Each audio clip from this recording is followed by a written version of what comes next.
Morning everybody.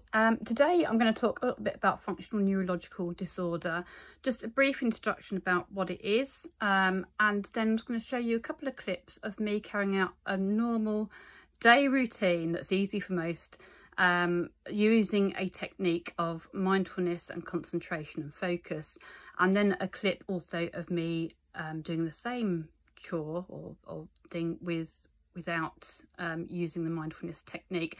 Hopefully this will just give you some ideas of how to manage your symptoms better, but also I'm hoping that it will give other people an idea of how it actually is in our mind, and they can see why we get so tired just doing the easiest of tasks, and why, you know, even when people sometimes talk to us while we're doing something else, we just can't understand what they're saying, and hopefully it will just give a little bit of insight for that. So firstly, functional neurological disorder, what is it? It is a neurological disorder. It's not that widely known in the general public, although it does count for over a quarter of the diagnosis of people attending neurological clinics. Even some neurologists aren't aware of it. I went for years being diagnosed as it being hormonal, my life change, all these different things, or attributing it to my fibromyalgia, until I eventually saw a fantastic consultant at Norfolk and Norwich Hospital who straight away gave me the diagnosis. So basically the symptoms are scary, they're horrible, they're very similar to multiple sclerosis. In fact, many of us think that's what we've got when we turn up at clinic. But although the symptoms are very similar to that, the difference is that there isn't actually any damage to the myelin sheath or to the nervous system itself. There's not an actual structural problem, but there is a message problem. So basically, the way we're wired, our nervous system isn't connected correctly to our brain, and the messages aren't going backwards and forwards properly, and so we need to really focus and concentrate in order for us to get the messages through, just on the basic and most simplest of tasks. You know, we start to notice things like we cannot walk properly, we start crabbing, we fall over a lot, we choke a lot, we have problems with our speech, as you've probably noticed a bit today. I am struggling a bit, but I'm not going to refilm it because, you know, you need to see how the reality and how things are, and how we struggle with speech and thinking, and even trying to get the words from here out of our mouth. So, you know, there are lots and lots of symptoms. They are just a few. But anyway, so I'm going to show you a video now of me trying to fill up the kettle and make a cuppa. Using mindfulness and really concentrating, really focusing, because there is no cure for this, other than using cognitive behavioural therapy and neurological physiotherapy, which I do, but I try to, you know, what I found helps the most is to try and focus on everything I do. But as you'll see, that can be very tiring, because you're about to see what goes through our brains.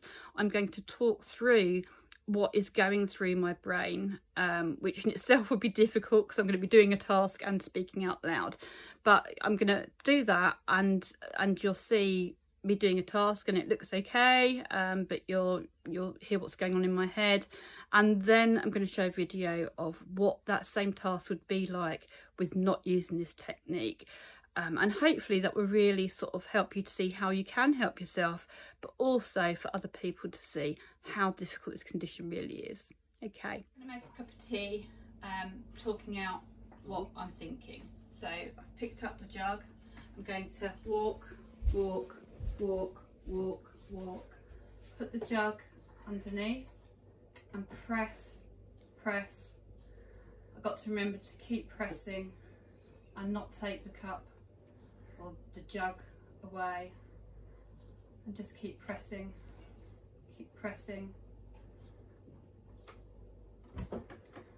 and bring the jug away, turn and walk, put that down, flip the lid open, putting my hands on here to keep me steady, and then gradually pouring.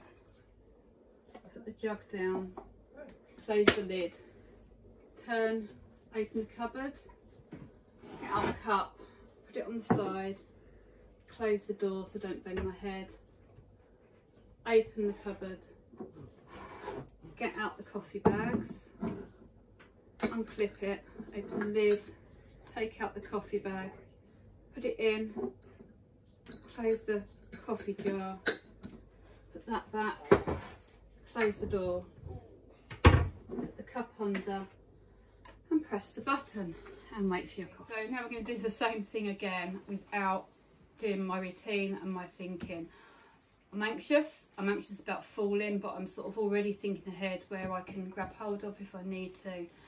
I'm also anxious about people seeing me like this, but hey, I think it needs to be done and people need to see and have more of an understanding. And also stress and anxiety do make the condition a lot worse, but feel the fear and do it anyway. So here goes. I'm going to do it like you usually do.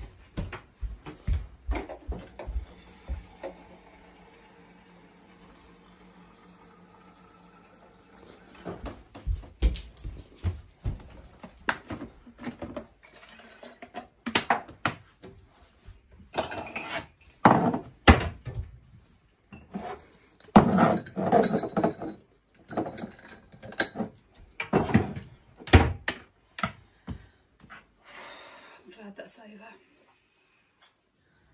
Okay, so having watched that, you're probably asking yourself the same question as my son Jack just asked me of, Mum, why are you running around and making a cup of tea at 100 miles an hour? No one makes it that quickly, when I wasn't doing my thinking through.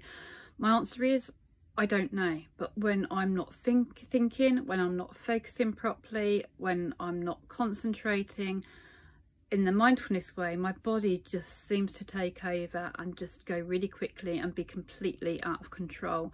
I don't know if others of you find this. It'd be really interesting to hear your comments on that. And perhaps for me, I need to find somewhere between the two, somewhere of the real pacing and somewhere of the running. But hopefully we'll get there somehow one day. But hopefully it's been of some use to you and some help. Please leave your comments below. And hopefully it's something we can all work on together and keep on with our recovery. Bye for now.